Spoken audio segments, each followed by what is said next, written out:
Okay, I'd like to introduce the director, Vadim Perelman.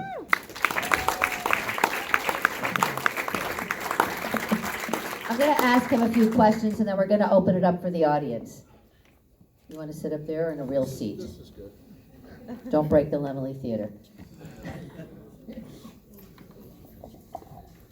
Okay, I'll sit here. Okay, that's quite an extraordinary film. What drew you to the story and what inspired you to make the film? The script, I think, drew me to the story more than anything else. And the inspiration was there from probably my childhood. Since then, I've been very interested and involved in stories of the Holocaust and read a lot about it. Matter of fact, my mother was born in a cattle car escaping Kiev in 1941.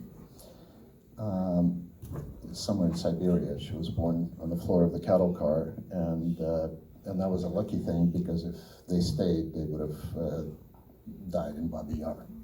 There was, I'm sure you all know what Babi Yar is. So yeah, it's a subject that's very close to me. Talk about how much of it is based on a true story, how much of your film is based on, I believe, was it a short story first? Short story was 14 pages long, and the screenwriter Ilya Tsofin, he was influenced, I guess, inspired by it when he was young in the Soviet Union. The story was written in 1952 in East Germany. And so it kind of percolated in him until about 10 years ago when he wrote the screenplay. What was the name of the short story? Invention of Language by Wolfgang Kohlhauser. Yeah. It's a 14-page story, and it's essentially a sketch. It didn't have an ending. It ended kind of in the middle, and it was about a Jewish prisoner who was teaching Farsi also to a couple, another Jewish prisoner, essentially, but with power. So how much of the story was invented? How much did you contribute to the script? Well, everything but the simple bare bones of a prisoner teaching Farsi. There was maybe 2 words in the whole short story, of which I took one because I loved the way it sounded. It was from restaurant. And so, but it didn't have the, if I may say, the weight and the profundity of having the names as one of the important things. Because if that wasn't there, if Gilles didn't, in the final scene, if he didn't realize, and that's why he cries, by the way, is that he realizes, is that by simply saving his ass, he built a memorial to all those people, and that would have perished forever, their names and them, twice in the fires, once in the fireplace and the other time in Auschwitz, ultimately. Yeah. So he saved them, he immortalized them. He remembered whatever he could remember, and the irony of it is that, Nazis spoke of his dearest and nearest things in that language, using Jewish victims' names. And it's, I have to tell you, I did my own little memorial in this, is that every name that he recites and every name in the book is actually victims in Auschwitz. Names of actual victims, so I thought, why make those up? They're right there. Well, that's very special way to share. That's really great. Well, I think that should be the first thing you share, and I'll be sure to share that. No, I think it's really important because there's a lot of Holocaust films, but what you've done in using the story as a way to memorialize people and then using the real names, but I just think it's fascinating. I was just sitting with a man over here who's actually Persian, So, it'd be very interesting to hear his perspective, and I don't know how much of the audience, how much of the audience knows even about his name, Reza June. Yes, it's actually not too many people know, I think, unless you're Persian.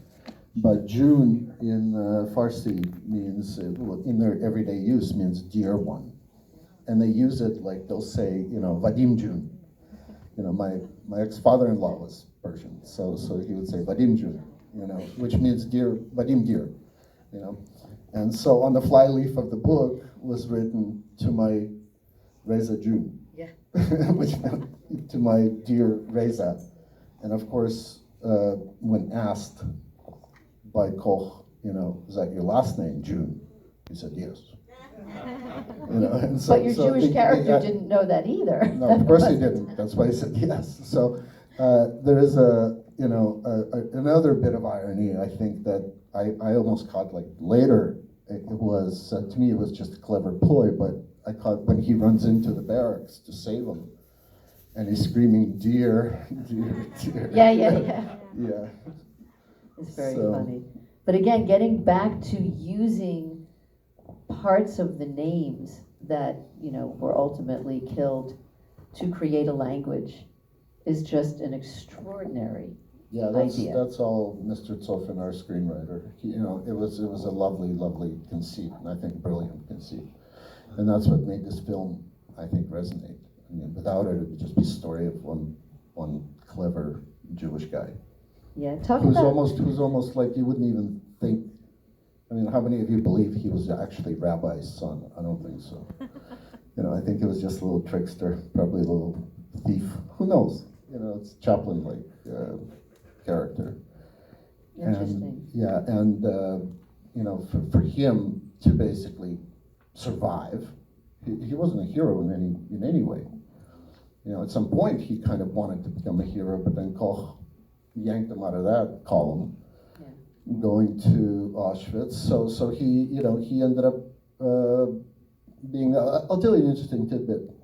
We shot a scene, and I've written that scene where after he yanks him from the woods, from the column going to Auschwitz, he brings him into his office, throws him down, this time at his desk. So little Reza, switch of power, sits down at the Koch's desk, and he throws the book in front of him and says, okay, write down the names of all those people that are gone. We have to document it. And he refuses. He says, no, I won't. I mean, he's already kind of committed suicide in a way by saying, I'm going there. And it was a great act of, contrivance. And he'd given up. And how much of it was survivor guilt, how much of it was actual heroism, who knows. So he refuses, and then he flips the book, and the guy goes, why? He flips the book around and says, you've been eating what I've been feeding you for 3 years, because that's what Koch would understand, is the eating and the feeding. And Koch doesn't want to hear it. He flips the book like this, and that's when the explosions start, and everything's cut, and Koch has to escape. That was a choice. It was a choice, either that scene or the scene in Tehran at the airport, because it was they were mutually exclusive. And I kind of went with Tehran because I thought that Koch needed an ending of some sort. That's pretty amazing. Talk about what kind of research you did to make it feel so authentic, and talk about where you shot the film. Well, the research I did was actually quite extensive. For example, you probably remember there's not a single swastika in that camp. And they weren't any at all, because it was a secret project. The final solution was a secret project, even from the Wehrmacht. So in a way, so they didn't advertise they didn't hang their flags like in all the bad Holocaust movies or war movies, everywhere, in every office, and almost carried them around. We shot in Belarus because it was very, very inexpensive. We could put a lot of money on the screen, which was great. And that's the reason. We found that building. It was a U-shaped army building, which had a absolutely hideously dark history. It was a Gestapo headquarters at one point when the Germans occupied there, Bobruisk. It's a town called Bobruisk. And it was a KGB prison. I mean, it was like the wall, if those walls could talk. And we were in there, and in the quad of the building, which had that smokestack, don't know why, guys liked the look of it. We built the offices. That was our sets, built the office, kitchen, and so on, and all the other ancillary spaces. But the barrack itself was built on the second floor of the building. We had to put down floor. There wasn't even a floor. It was the abandoned building. And so that was good. It was a miserable shoot. It was absolutely miserable. With the black dogs, those German shepherds. I'm Jewish, so I have that DNA memory, I think. And I was terrified to look at them. And 10 degrees colder inside the building than it was, and we had to run those big, huge propane heaters, winter. You shot it in the winter? Yeah, it was kind of method for us. Method. Well, you could see when they talked that it was, cold. Yeah, that was great. So that's why It Belarus. was method, yeah.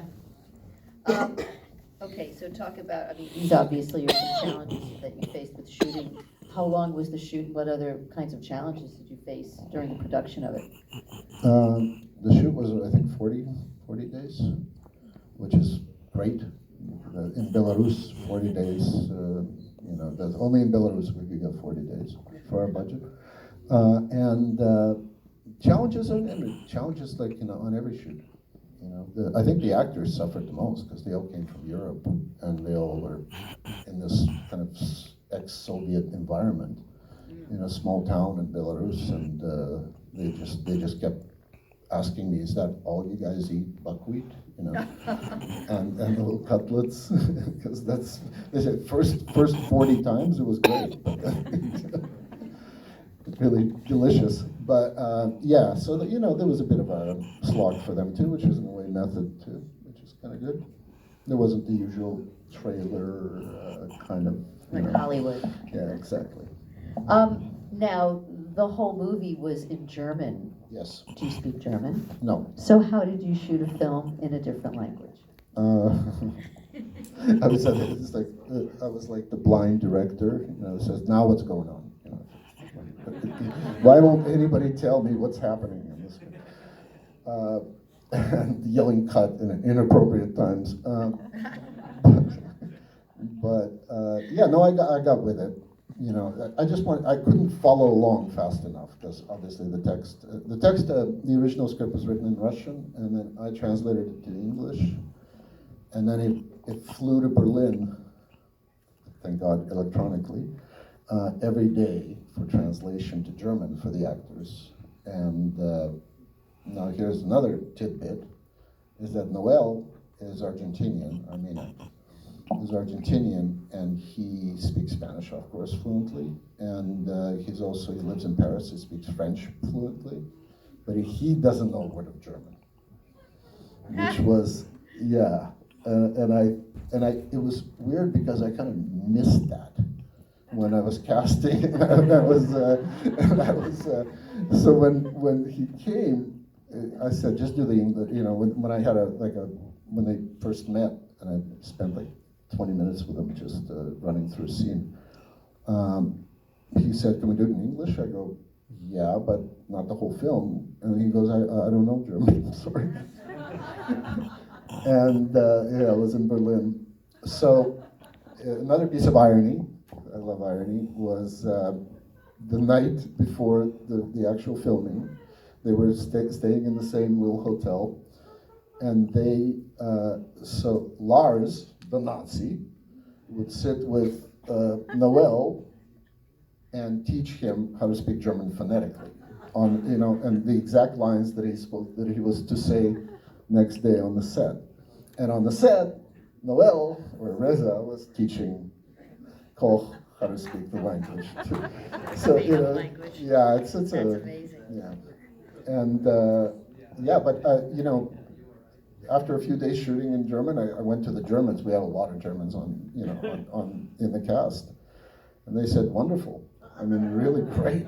Even a little bit of a French accent because he's supposed to be from Belgium. Yeah. So yeah, it went well. We didn't have Berlin, you know, at the premiere. We didn't have anybody go, "Boo, that's terrible." Yeah, tell them about what happened in Berlin. The film premiered at Berlin, and tell them what the reaction was. It was very good reaction. It was actually funny because I noticed you guys. I walked in at the end and I noticed a little bit of the same.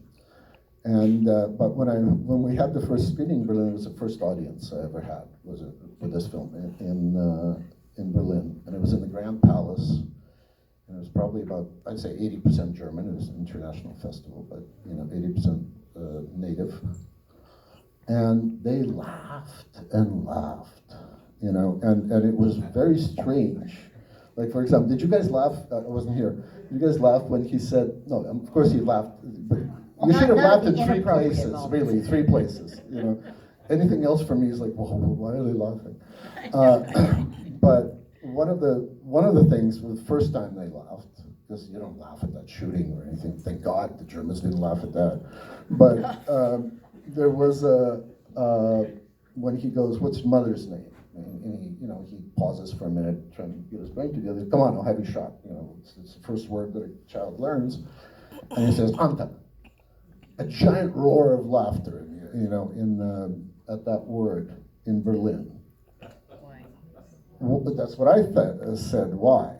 You know, I mean, and so later, I can't remember who was a critic. I think a German critic, because I said, "Hell, what do you guys? You have the weirdest sense of humor." And they said they were just nervous. I think because you don't believe that. I mean, that theater at the side of the palace, they're laughing, or is it just because of the way he delivered it? They knew from the beginning that he was making it up? They were, in a way, it was nervous laughter, happy for him that he came up with something. Got it, in that particular moment. So that he was quick. Yeah, but there were others, you know, they loved the commandant scene with the small penis. They were very, because it's right up their alley with the humor. And so anyway, yeah, a romp, a fun romp. Well, I think it's good. I mean, there were some light moments that lightened, you know, the heaviness of this film and the story, because you didn't know at any moment, especially like with bread, you know, and he said the word and he realized as soon as it came out of his mouth.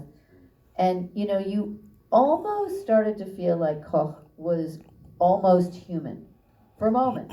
And then when Well, he I think that's his progression. That's what I mean, that was the whole conceit of the whole film, was to make Koch, to humanize him slowly and have their roles flip around to a certain extent. I mean, that's one thing that I really worked on with that, as far as structuring, screenplay and all that. Yeah, it does come across. Couple more questions, and then we're going to take from the audience. Talk about One more. Okay, let's talk about your casting. Yeah. How did you come to choose these actors? I liked them. Did you go through a whole casting process? Did you have them in mind? Yeah, you have to go through a casting process, especially with people that you don't know. You know, and these were not well-known actors to me at all. I just discovered them with you guys, in a way. I mean, maybe some of you know them, but yeah. So it was pretty obvious when I saw them that this was, you know, they were the ones. And what was their relationship with each other, and what was your relationship in the way that you worked with them? I didn't really work with them. You know, I just cast them. I found the right people for the role, and then just gave them the characters to go with. And you know, my work with the actors really was with Nahuel. Lars I didn't even touch. He's brilliant. I mean, there's nothing I can tell him. He's probably the best actor in Europe by far. That's great. And with Nahuel, it was, you know, he asked me to modulate fear for him, basically, that he exhibits in the scene, you know, so that he's not all over the place with the fear, so that it kind of wanes, you know, as the film goes on. How about we take some questions? Yes. First of all, I absolutely loved it. I saw it last month and tonight, so I want to thank you for that. Thank you. But I'm a little confused by your answer. Is any of this nonfiction? Is it based on reality? It's all nonfiction. It's all All nonfiction. It's inspired by true events. My lawyers told me to put that up on the screen. So not based on true events, but inspired by true events. And I know really matters to people, doesn't it? But stories like this, I mean, there are even wilder stories in the Holocaust, on that backdrop. So I don't think it's really outrageous. The stories of a man from a man's camp and a woman from a woman's camp, falling in love through the fence, somehow managing to survive in a death camp. What are the chances of that? Then meeting again by chance in Israel and living together for the rest of their life. So to me, this is perhaps improbable, but not impossible. That's why inspired. And the true event was the Holocaust. That's my cop-out. I think that's the biggest issue, is that there's always the concern about when we say inspired by, yes, the Holocaust happened, but because there are deniers, that when you say inspired by, people want to believe. Yeah, but there's plenty of films that show way more of the Holocaust than I do. So this wasn't about that. It wasn't my job to educate them about the Holocaust. It was more my job, and I hope I get to one of you ask that question. Okay, who's going to ask what that my question? job was. What was your job? My job was to, because every Holocaust film, maybe I'm generalizing, but a lot of the Holocaust films are about Jews as victims, and that's what it is. And what they try and do is they say, never again. We're going to show this one more time in a different light, perhaps, hopefully, so that it doesn't happen again. And not just to Jews, but to other potential Jews, in that situation. I was more, and this was actually a very scary thing for me to do, right at the script stage, was to humanize Nazis, but not too much, and just enough. Because I think we all felt, if we're honest with each other, we all felt kind of sorry for Koch and Tehran, and in general. We felt like, yeah, damn right, comeuppance, but still, it was like, oh my God, look how crushed he is, with this whole thing. And the reason for that was, it's very kind of Hannah Arendt kind of thing, where it's the banality of evil, and they were first and foremost people, those people in those uniforms. And they loved, they were jealous, they had a brother, they had fears, they had their own reasons for joining the party, which may not have to do with demagoguery or being forced to, perhaps insecurities, whatever. But the scary thing is when you see people, not robots like Nazis are portrayed, Raus and Schnell and Shoot, like at the beginning of the film, but people commit those acts, and that's what it makes it look at ourselves. So then my message really is, I hope there's no more Nazis. Instead of, I hope there's no more victims like the Jews. I think one will.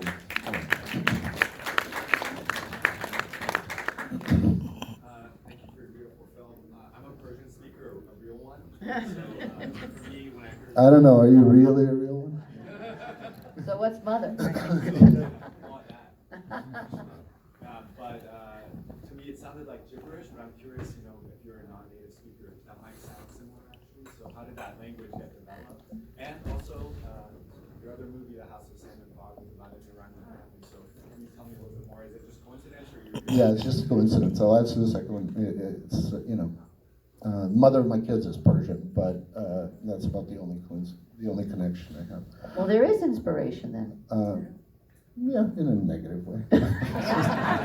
No, I'm joking.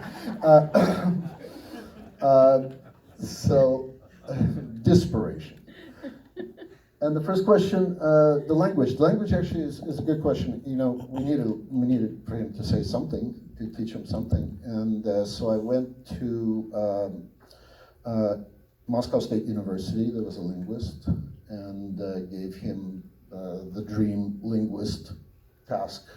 He was like, I'm just studying languages here, and here I get to make a language, And so I a script, very, very, detailed, underlined every word that he needed to make, up, and just said that I wanted it to be Eastern sounding, kind of Arabic, Hebrew, among those kinds of pronunciations. And that's it. And we have 600 words, and they're all grammatically, it's not just words, it's suffixes, prefixes, tenses. It's all, they don't just say the word. Because I think Koch would have caught on. As stupid as he was, he still would have probably caught on if Reza just spoke like a child. So, yeah, it exists. So now you I'm have gonna a new upload it language. sometime, this language, yeah. That's great. Okay, a lot of the film is actually focusing on the interaction among the Germans.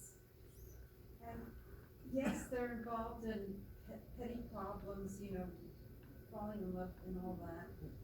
But yet, I didn't find any of the Germans likable as people. No. None of them No, were. but they shouldn't be likable. But we should at least recognize them as people. That was my point. Huh?